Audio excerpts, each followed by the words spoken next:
Good morning, Vickies. How's it going? It's Tara. You're tuned into the weekly live stream, The Biscuit Box, where we talk all about creative business, about business strategy. We talk to creative people, and I'm guessing my connection is pretty crap, right? I have a feeling it is, but I'm going to keep going. If there's a load of noise in the background, that could be because we live next to a building site right now, which could explain the really bad reception. But I'm going to keep going with this live stream anyway, and we'll see how we get on. So I want to talk to you this morning about selling products on or via social media. Now, we all know we can sell products on our Facebook page by setting up a shop. Let me know if you don't know how to do that, and I can create a video for you. But to get people interested in your products and get people wanting to even visit your shop or go to your website or do what you want them to do, i.e., purchase the thing. That's what we all want to do, right? Because we run businesses, we're selling stuff, okay? And we're selling stuff that we love, and we're selling stuff that we're really passionate about, and we're selling stuff that we want people to have in their homes or feel the impact of what we're actually creating. And it's our passion, and it's our livelihood, and it's what we want to create. It's that world we want to create. So I want to talk to you about two things that I think are really important for when you're planning your social content. Like, what should you be posting? How do you grab attention, and what actually works for conversions, right? Now, every business is different. If you have a product or a service, the angle of how you communicate is quite different. But I think if you keep these two things at the center of your thinking when you are sitting down to say, right, what do I want to post? How do I want to communicate this to my target audience? I'd love you to keep these two things in mind as you go forward, right? So the first thing is, I want you to think about your target audience. Okay, we do a lot of work on that, right? And I think it's really important to know who the hell am I supposed to be selling to in the first place. But when it comes to social media, I want you to think about, when I post up my product shots or my offering, is it clear to those eyeballs as to who I am selling to? How can you position or style or put text on or do something with your message that when someone sees it, they know who it is aimed at? I'm going to give you a few examples of what I mean, if that feels a bit cryptic. Smart, creative people, and I see a lot of the factory members doing this because they're smart and they're pushing forward with their businesses and always trying different things to see what will work. And testing is a huge thing in business. But for, say, paintings, right, or sculptural work, or that really hard stuff to sell, right, and it is difficult, placing your product or your piece of artwork in a styled environment that will resonate to your target audience will connect that particular eyeball with your product. What does that mean? Simplify that, Tara, cryptic head again. You can superimpose like your paintings or your sculptural work into a particular type of styled room that will resonate with your target audience. So if your ideal client is really into contemporary artwork, who would most likely either have or love a contemporary kitchen or a really contemporary styled living room, or they might as I said, love that, but don't have it. And so your artwork, which could be contemporary style, again, it has to make sense to your target audience. I'm just giving an example, will make their room feel more contemporary. And that's a selling point, and that's something that you can capitalize on. Then when you position your artwork in that environment and put it up on social media, your target audience and the people that are in style of work or that style of environment will be attracted to that post straight away. And other people that mightn't be in the contemporary space will know that your work is connected to contemporary, that your person that you're trying to sell to is in that space. And what you want to do is, when you're styling or when you're positioning your work or product or service, that people at a glance will know who you're selling to. That's really important. Now, not all your communication, of course, has to be this styled shot thing. You can do it in a variety of different ways, but it's definitely something to think about and ask yourself the question, how am I putting my content out there? How am I presenting my product or service to the world? And at a glance, does it show who I am selling to? So I want that question. If you're selling jewelry or products, how are you showcasing that target audience in your shots? In your, is it a lifestyle shot? Are you modeling your jewelry on the correct model that will go, that's me, oh, that's me? So if you're targeting an older audience, or if your ideal client or people that are currently buying your work are between the age of 35 and 60, and they love it, like they love it, and they're of a particular look, or, you know, or you could have a few different ideal clients, make sure that you choose a model that represents that person, rather than a model, rather than a beautiful 18 young model that the stuff looks amazing on. That won't make sense to your audience or other people looking at your work, right? So make sure that your posts are very, very clear at a glance who it's for, simply, right? So I want you to ask yourself that question right now and see how that fits. And the second thing that I want you to think about for your content is, will this be a conversation starter? Can I start a conversation around my artwork, and how will other people come in on that? So the whole objective is to create engagement around what you do online. So the algorithms will reward you for that and pump your stuff out more without giving them money.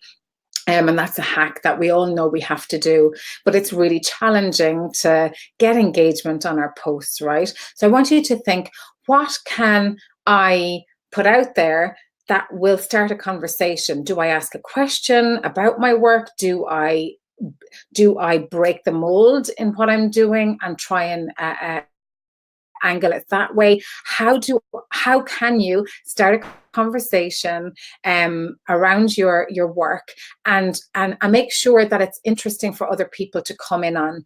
And I see this a lot in Bite the Biscuit, where we notice that the real big conversation starters in a community and with people, and how they really want to be engaged with things, is when you share your journey, when you ask for help or feedback on what you do.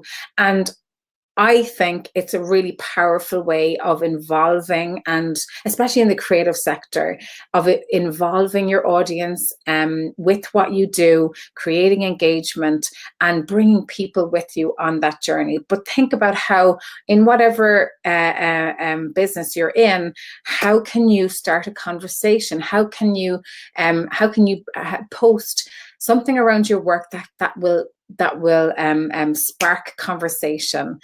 And they're the two things that I think are really, really powerful when you want to grab attention, when you want to make impact in the social media setting. I hope that helps. Who's in with me today? Hey, Denise, how's it going? Hey, Melissa. Hey, Breda. Hey, Liga. Hey, Niamh, how's it going? Good to see you all. So I want you to really just look at that today with what you do, and are you integrating those two things into your social content? Repetitive conversation starter posts are brilliant for engagement. And a tip there as well, there's no one fast rule for what works and what doesn't work, because every product and service is different, every audience is different. So the big thing with social media, and something never ever to ignore when you're on that social media bus, another B word, is test, and not test once and go, well, that didn't work. Give yourself a 3-month testing period for a certain type of content strategies, I guess, or a choice of what you're actually putting out there, and test it and measure it. Make sure you're looking at your insights in the back of your Instagram and your Facebook or whatever platform that you're using, and make sure that you're testing the engagement levels, or the likes or comments or shares on what you actually put out there, and zone in on that. And don't ever underestimate the power of testing certain things with an audience, both from a content perspective, as in what you're talking about, the images that you're using, but also the timing that you're and just like any testing, give yourself 3 months, but do it consistently so you can measure that. So don't chop and change. Well, I'll try 11 o'clock this week and 12 o'clock next week. Give yourself 3 months of, okay, for the next 3 months at 11 o'clock every second day, I'm going to post these 2 types of content, and I'm going to measure their impact to my audience.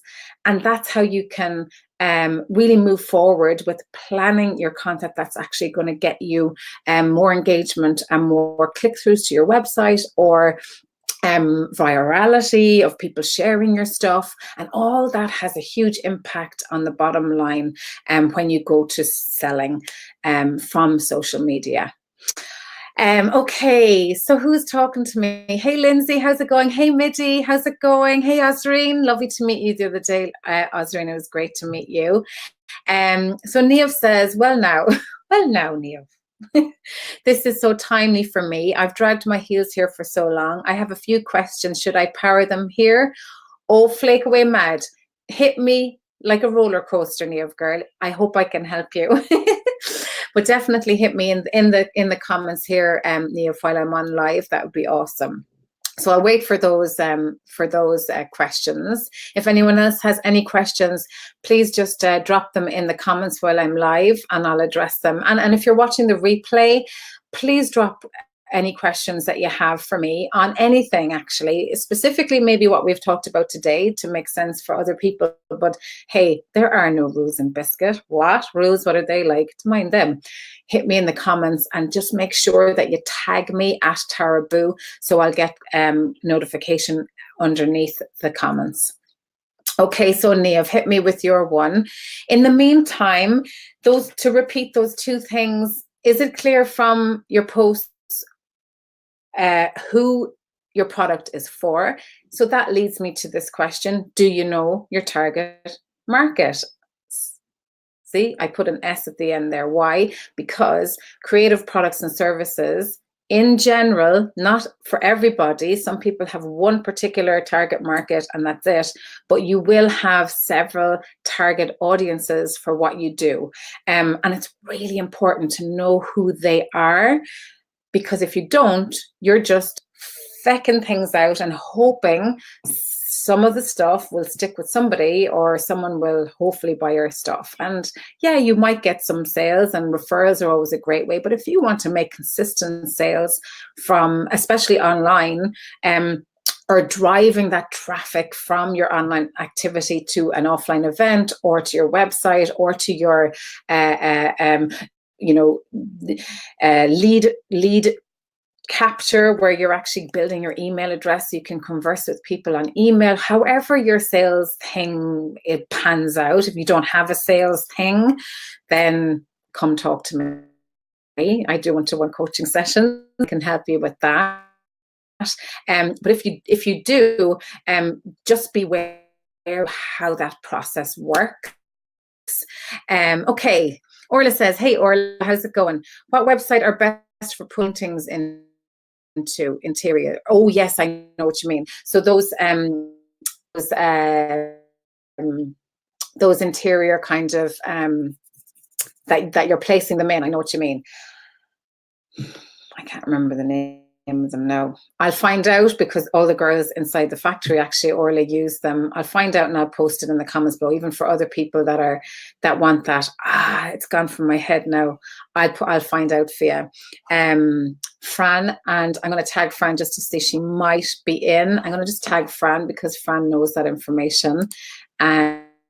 If she's in live, that would be cool. If not, that's okay. But I'll definitely find out for you, Orla. Okay, Neo says, great question, by the way, and thanks for that. It'll be in the comments, I promise. And there's a few of them actually, but I can't remember the names of them, sorry. So Neo says, flake away, Mare. Okay, new favorite comment. Right, so I have some new original prints I'm launching. Only 6, but hey, all good. Well, done is better than perfect. Get them out there. I've shared a wee teaser video on my blog. My blog is public on my webpage and has some subscribers, yay, that I have only recently properly complained through MailChimp.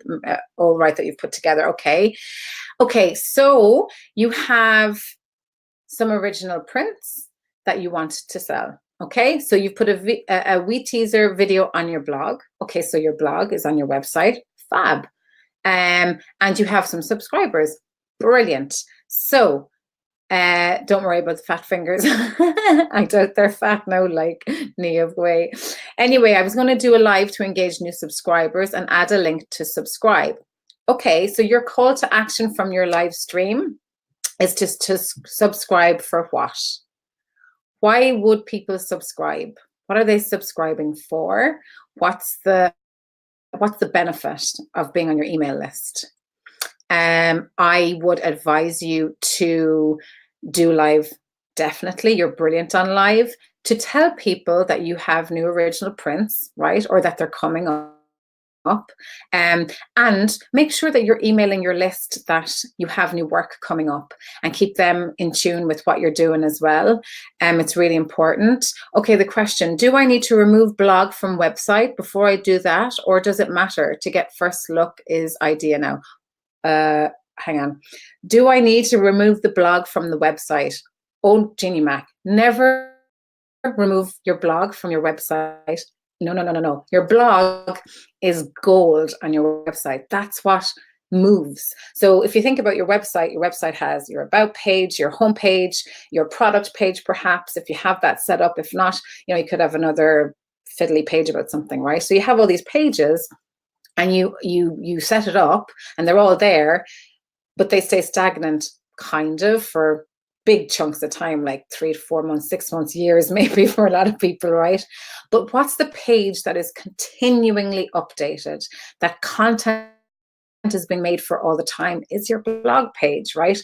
So your blog page is what drives people to your website. If you don't have a blog page, why are people visiting your website? Like, what is the feeder to your website and why are they coming? So there's 2 questions for you, Neve. A, why do I sign up to be your subscriber? What's in it for me? And 2, never ever remove your blog. I hope this is answering your question. Never remove your blog from your website. So I'm just wondering about the last bit. To get first look is idea now. That doesn't make sense. So maybe that's a fat finger thing. Could you repeat that bit on it? So I cannot underestimate the power of blogging, gang, for driving not only traffic to your website, but positioning yourself as somebody that knows what they're doing, that shares that process, that gives value to their readers by knowing what will help their target market or people in their niche, that will assist them on their journey, with selling artwork like yours, Niamh, you know, there's a whole education around what you do. There's a whole story around why you do what you do. That's like 6 blog posts, girl. And that's the stuff that you don't just post up and go, right, that's the next blog. Like when you have a blog post, you bang it out all the time. So just as we talked about, you know, you're creating content. And what are you creating? You know, these social posts with your products on and linking them back to your shop or linking them to wherever you want them to go are all brilliant, right? But blog posts are what you post out once a week or once a month or whatever that schedule is like for you, that drives interest in getting people to know more about why you're doing what you do, or knowing more about your process, or knowing more about the value of this work, or knowing more about the type of raw materials that you use, or the process, or all that good stuff that lots of people haven't a fucking clue about and want to read about, right? So blogging is really, really important. Okay, so Niamh says, I email once a month to my subscribers, but it's on a set date, post, blog, publish. So someone can see it on my web now, maybe before my subscribers see it. That's okay. There's nothing wrong with that. Here's the thing.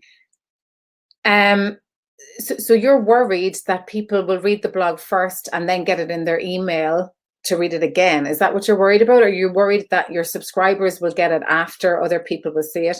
Really, people don't give a shit about when other people see it. What subscribers give a shit about is if you're doing something of huge, maybe from a cost perspective or an invitation perspective to an event, they want to be first in line for that, right? That's why it depends on why people subscribe to you in the first place. What's the promise? Subscribe to my list and you'll get first nibs on this, this, and this. And then if that doesn't happen, that's a problem. Reading a blog post, no one gives a shit if someone's read it before them. What's important is how valuable that blog post is to them. And that's the message in the email.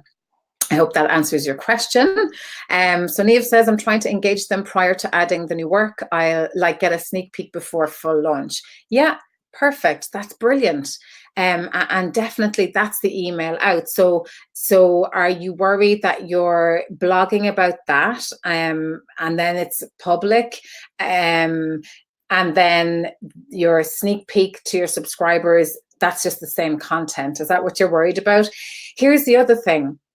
It is really hard to get people to read your blog. Like, people have full-time jobs. That's their job, right? Is their full-time job is to drive traffic to a blog post. It's difficult. So if you think there's going to be millions of people reading your blog post and your subscribers won't see it first, then I wouldn't really worry about that, but I get your point that you're nervous. It doesn't come across like they're being looked after. So I understand that, and it's a very valid point, and I'm happy that you're even thinking in that way. So I'd love you to perhaps send them, you can send them a few shots of certain work that's not on the blog post, perhaps, that they get first nibs. Like, this isn't online anywhere else, but I'd like you to have a look first. What do you think? Ask a question to your email list as well, Niamh, to get a feedback from what you do, especially with the pre-launch thing, and if you've an event connected to that as well, it'd be a great idea to invite people to that. I don't know if you're doing a launch around that as well. Hey, Kiki, how's it going, girl? Nice to see you.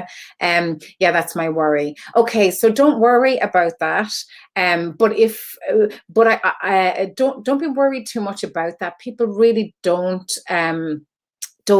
get too upset about stuff like that. I think what people get upset about is if they're being sent loads of shit that has no value to them. So if you're just sending stuff to go, look at me, look what I'm doing, this is my stuff, look at me, blah, people start crying, because yeah, it's great, oh brilliant, that's lovely, another one, oh my god, like, you know. So what's important is what you're blogging about, the value that it has for your target customer or client or audience or people that you want to build around what you do, and how that will impact them. So you come comes into this bit. And this is really hard for creative people, actually, because the work comes from us, because we're at the center of what we do at all times, right? Because we're creating the fucking thing in the first place. And usually it's connected to something very personal. And because, hello, creative work is all from the emotion of whatever we've dealt with, you know, things that are inspiring us. It's so personal. But people don't really give a shit about that to a point. Yes, it impacts the, oh, that's interesting, but what's in it for me? So you have to balance that narrative. Me, me, me, me, me, them, them, them, them, them, me, them, them. You know, that's important. Otherwise, people get pissed off. Your one's just going on about herself all the time. There's nothing really of value for me in this content. I'm going to unsubscribe, or I'm going to zone out and go somewhere else. Just be careful of that balance at all times, especially in the inbox, because inbox is so very, very personal, and people are, they're slow to subscribe to stuff. So think about the value that you can offer people. What is it that they want from you? Is it a teaching? Is it inspiration? Is it letting you in on your stuff, while making sure that it's valuable to them if they're gone through that, or if they're going through what maybe you've experienced, that it will help them. Always angling it like that, rather than talking about just the journey, you know. Okay, Kiki says, all good. Nice to hear your advice. Thank you. You're very welcome, Kiki. I haven't seen your work in a while. I'd love to see you post more. I don't know how I'm missing it. Show off Friday, girl. Get in there. Neil says, I think it's because of how I have set up my automated campaign. Okay, I blog fairly often, but it only goes out the 4th of the month. I'm considering an open studio day for Real Sea of Pieces. Oh my God, I don't know what that sentence means, Niamh. Of pieces, thank you. Jeannie Mac. Okay, so then that just goes into, you go back into MailChimp and you look at your automatic campaign, and that would be your RSS feed, wouldn't it be? How your RSS feed is connected to your list. So every time you publish something from in your blog, then the RSS feed says, hey, there's something published now, I need to send it to this list, right? So I think that is how it works. I'm really crap at all that stuff, so but I think that's how it works. So that's just an admin thing. Make sure, gang, as well, when you're using products like MailChimp or whatever the hell you're using, remember, promise me, you won't spend days and weeks and months trying to figure the thing out. Don't do that, because that's a waste of energy. You'll end up throwing your computer against the wall and drinking a bottle of gin. Don't do that. Okay, maybe drink the bottle of gin anyway. Don't do that. Make sure you really utilize and be a pain in the hole with their customer service people. As in, I can't find the button to switch the thing. How do you do it? Help me, click. They all have live chat thingies now, so you can talk to a real person and not read 50 million things allergic. Make sure that you do that, and don't be a martyr. I'll figure it out. I'll figure it out myself. I don't need anybody's help. Please don't do that. Promise me you won't do that. Waste of time and energy. You could be creating something amazing instead of being in the depths of reading MailChimp, fucking how to do this. Get onto the chat box, or ask somebody that has a MailChimp thing. Have you done that? Don't be trying to figure stuff out too much yourself. Kiki says, sounds like a child rearing me. Yeah, oh my God, tell me about it. Oh, no comment. When I work with children, what? I don't have any kids. I don't know what you're on about. Neil says, yes, but I've set it to only go out once a month. Okay, so that's where the worry comes from. What you mean? I don't understand. I blog. Lovely, up it goes onto the web. Then the 4th of the next month, my subscribers get it in their inbox. Okay, so maybe you just need to change the date that it goes out, Niamh. I wonder, would that work? I'd say that would work.